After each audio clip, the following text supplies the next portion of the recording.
When we think about an inclusive learning environment, the focus historically has often been on children with different forms of disadvantage or children with special educational needs and disabilities.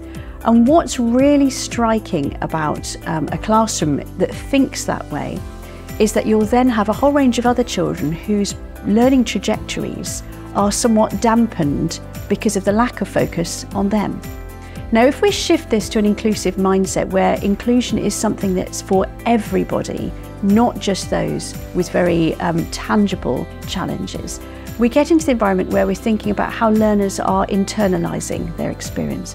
For example, we might have a child who's a natural conformist, attaining perfectly satisfactorily, but they could do so much more if they were given the opportunity.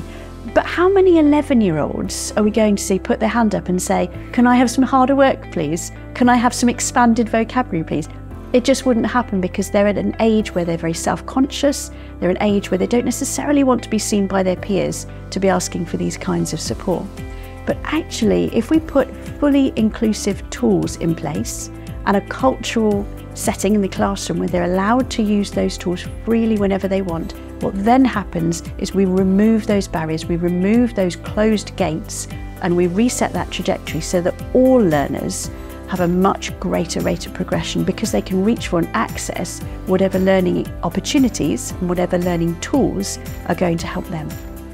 I think what technology has done has really enabled us to target specific groups of children and improve their attainment and progress as well. The technology has really helped support progress for disadvantaged children, for children with SEND, and for children who are working at greater depth. And over the last 3 or 4 years since we've been using technology in the classroom, we've really seen increased outcomes for these groups of children.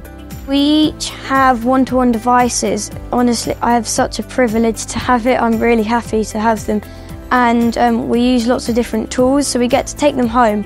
So not only we can use them a lot in school for learning and learn more with them, but also we can then expand our learning on at home.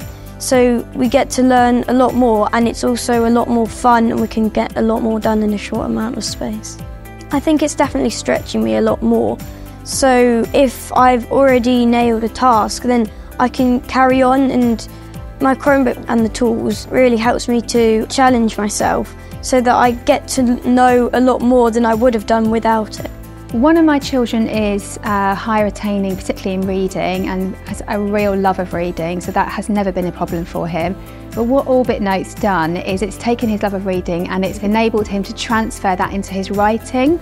So he can zoom in on text, he can get more vocabulary choices, he can find out meaning of words, find synonyms. He can ask Orbit Note to read the text back to him so he can maybe work at a quicker pace.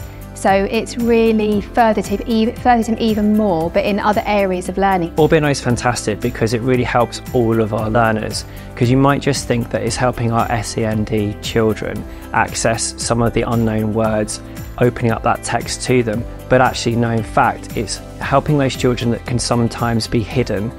Maybe our greater depth children that could be EAL, well, they might be embarrassed to put their hand up and go, I'm not sure of this word.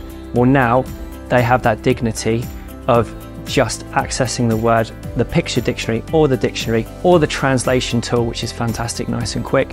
They can hear it in their mother tongue, understand the vocabulary in that language and have the translation as well. So it's really enabling both our greater depth and our lowest, and of course our middles, to access the learning.